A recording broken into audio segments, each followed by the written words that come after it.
हमने पहले से ही पोनी तैयार करके रखी हुई है और ये बिल्कुल 2 मिनट में आपका ये जुड़ा आपका तैयार हो जाएगा।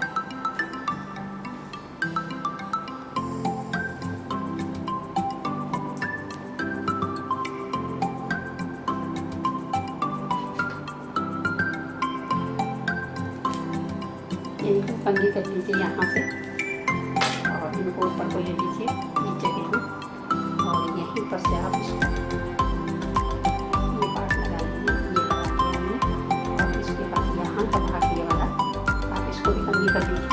ये कर लिया हमने कंघी। आप इसको घर में बैठे बैठे 2 या 3 मिनट में आपका ये हेयर स्टाइल तैयार हो जाएगा।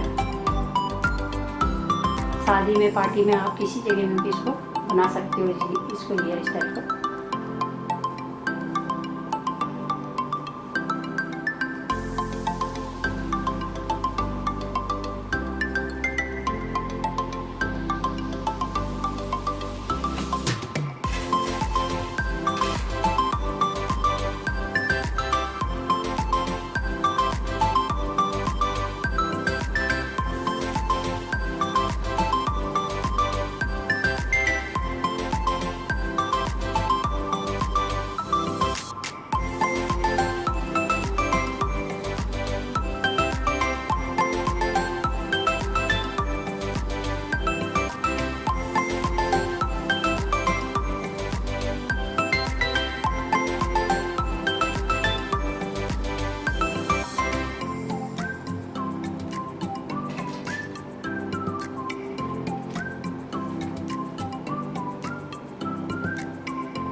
वीडियो कैसा लगा इसे लाइक, शेयर, सब्सक्राइब करें। लाल बटन दबाना ना भूलें।